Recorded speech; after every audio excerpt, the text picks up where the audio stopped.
دستوري كتاب الله دستوري وخير الخلق أسوتنا بسنته انجلى نوري لهدي الحق أرشدنا كتاب الله دستوري বুকের উপর হাত বাঁধার যে তিনটা এ সম্পর্কে একটা বিষয় আমি একটু তম্বি করব, সতর্ক করব যে এই যে আমার সামনে একটা কিতাব, এই কিতাবে এই যে কিতাবটা, এই কিতাবটা জাল হাদিসের কবলে রাসূলুল্লাহ সাল্লাল্লাহু আলাইহি ওয়াসাল্লামের সালাত, জাল হাদিসের কবলে রাসূলুল্লাহ সাল্লাল্লাহু আলাইহি ওয়াসাল্লামের সালাত। এই কিতাবের মধ্যে একটা বিষয় এসে গেছে, যে বিষয়টা সম্পর্কে যে ইমাম আহমদ ইবনে হাম্বল সম্পর্কে এই কিতাবে বলা হয়েছে যে ইমাম আহমদ ইবনে হাম্বল রহমতুল্লাহ আলাইহির মত নাকি বুকের উপর হাত বাঁধা। লেখক এই দাবি করছেন। নাভির নিচে যে হাত বাঁধার কথা ইমাম আহমদ ইবনে হাম্বল রহমতুল্লাহ আলাইহি থেকে বর্ণিত আছে, এটাকে এই লেখক ভুল আখ্যা দিয়েছেন। যে এক প্রসঙ্গে তিনি বলেছেন, এই কিতাবের লেখক বলেছেন ইমাম আহমদ সম্পর্কে নাভির নিচে ও উপরে দুই ধরনের কথা এসেছে, মূলত তা সন্দেহযুক্ত। দুই ধরনের কথা এসেছে, মূলত তা সন্দেহযুক্ত, যেমনটি দাবি করেছেন কাজী আবু ইয়ালা আল ফার। এখানে এক নম্বর আমি বলবো যে আল ফার রর উপর রেপ দেওয়া হয়েছে, এটা একটা ভুল। আসলে শব্দ, সহি শব্দ হইল ফাররা, কাজী আবু ইয়ালা আল ফাররা। কাজী আবু ইয়ালা আল ফাররা, ওনার কিতাব আছে, যে কিতাবের বরাত দেওয়া হয়েছে এখানে টিকার মধ্যে আল মাসাইলুল ফিকহিয়া, আল মাসাইলুল ফিকহিয়া, এটা ওনার কিতাব। এই কিতাবের বরাত দিয়ে বলা হইতেছে যে কাজী আবু ইয়ালা আল ফাররা বলেছেন যে ইমাম আহমদ থেকে যে দুইটা বর্ণনা মূলত এটা সন্দেহযুক্ত। এটা যখন আমি তালাশ করলাম যে এটা কেমন কথা, একজন লেখক একজন এরকম মহামান্য ইমাম সম্পর্কে এই ধরনের কথা বলবেন, যে কথা আদৌ সহি না, সঠিক না, এটা কিভাবে হতে পারে। পরে ওনার এই কিতাব আমি সংগ্রহ করলাম আল মাসাইলুল ফিকহিয়া। সেই কিতাবের মধ্যে গিয়া দেখলাম যে এর উল্টা কথা আছে, যে সেখানে সন্দেহযুক্ত তো বলাই হয় নাই, বরং সেখানে বলা হয়েছে যে ইমাম আহমদ থেকে দুইটা বর্ণনা আছে, একটা হইল নাভির নিচে, আরেকটা নাভির উপরে। এই দুইটার মধ্যে তিনি বরং অগ্রগণ্য আখ্যা দিয়েছেন কাজী আবু ইয়ালা নাভির নিচে হাত বাঁধাকে। আর এই লেখকের দিকে সম্পর্কিত কইরা এই লেখক বলতেছেন, এই কিতাবের লেখক, যে আবু ইয়ালা ফাররা নাকি ইমাম আহমদের এটা কি বলছেন যে দুইটা বর্ণনা আছে, মূলত তা সন্দেহযুক্ত, যেমনটি দাবি করেছেন কাজী আবু ইয়ালা আল ফার।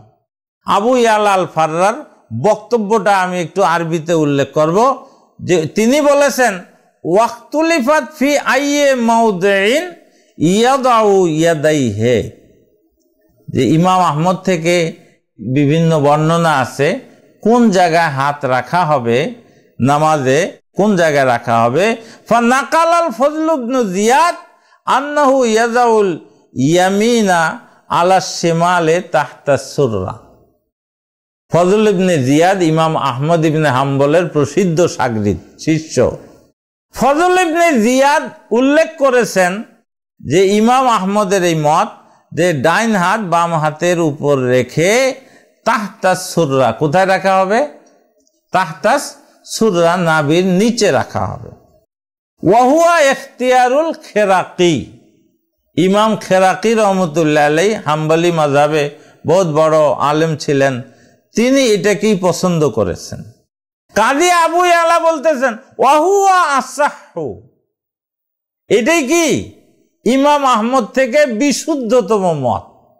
তিনি এটাকে প্রাধান্য দিতেছেন, অগ্রগণ্য আখ্যা দিচ্ছেন যে এই মতটাই হলো ইমাম আহমদ থেকে বিশুদ্ধতম মত। কেন? ওই হাদিসগুলো তিনি এর পক্ষে উল্লেখ করছেন, যে হাদিসগুলো একটু পরে আমি ইঙ্গিত করব।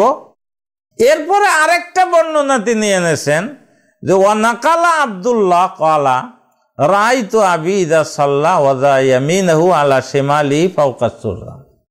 আব্বুকে আমি দেখেছি, আব্দুল্লাহ মানে ইমাম আহমদ ইবনে হাম্বলের ছেলে সাহেবজাদা আব্দুল্লাহ রহমতুল্লাহ বলেন, আব্বুকে আমি দেখেছি তিনি ডাইন হাত বাম হাতের উপরে রেখে ফাওকা সুররা নাভির উপরে রেখেছেন, নাভির উপরে, এভাবে আমি দেখেছি। কাজী আবু ইয়ালা বলতেছেন ওয়াহাযা ইয়াহতামিলু আন ইয়াকুনা যান্নাম মিনার রাবি, হাযা ইয়াহতামিলু আন ইয়াকুনা যান্নাম মিনার রাবি আন্নাহা কানাত আলা সুররা। এটা হতে পারে যে বর্ণনাকারীর ধারণা অনুযায়ী এটা বলা হয়েছে, বর্ণনাকারীর ধারণায় এটা ফাওকা সুররা। বর্ণনাকারী কে এখানে? আব্দুল্লাহ। যে উনি হয়তো হাত ইমাম আহমদ যেভাবে রাখছেন তাতে উনি হয়তো মনে করছেন কোথায় আছে এটা ফাওকা সুররা, অথচ হয়তো এটা ফাওকা সুররা নাভির উপরে ছিল না। ওয়ায়াহতামিলু আন ইয়াকুনা সাহবান মিন আহমদ ফি যালিকা।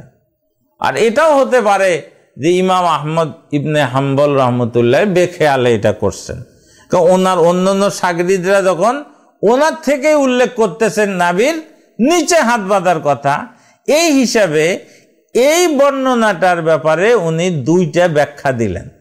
এই যে প্রথম কথা বলছেন ইয়াহতামিলু আন ইয়াকুনা যান্নাম মিনার রাবি, এটাই হয়তো আমাদের এই লেখক তিনি এইভাবে উল্লেখ করেছেন যে মূলত তা সন্দেহযুক্ত, মূলত তা সন্দেহযুক্ত। আসলে এই পুরা এবারতের মধ্যে আরবি এই উদ্ধৃতির মধ্যে কাজী আবু ইয়ালা আল ফাররা রহমতুল্লাহ আলাই দুইটা মত ইমাম আহমদের উল্লেখ করছেন। একটা হলো নাভির নিচে, আর ওইটাকে বলতেছেন আসাহ, একদম পরিষ্কার কথা, এখানে সন্দেহযুক্ত বলার তো কোনো অবকাশই নাই। তিনি বলতেছেন নাভির নিচে হাত বান্ধাটা ইমাম আহমদ থেকে ফজল ইবনে জিয়াদ বর্ণনা করতেছেন ওয়াহুয়া আসাহ, এটা বিশুদ্ধতম মত ইমাম আহমদের। দ্বিতীয় আরেকটা মত উল্লেখ কইরা তিনি সেটা দুইটা ব্যাখ্যা দাঁড় করাইছেন। তাইলে এখানে সন্দেহযুক্ত বলছেন কবে, কোথায় উনি সন্দেহযুক্ত বলছেন? এইভাবে গলত কথা বইলা বইলা মানুষকে ভুল বোঝানো হইতেছে, তার একটা নজির হিসাবে এটা আমি তুলে ধরলাম। কিতাবুল্লাহি দুস্তুরি ওয়া খায়রুল খালকি উসওয়াতুনা বিসুন্নতিহি জালা নূরি লিহাদিল হাক্কি আরশাদানা লাযিমতু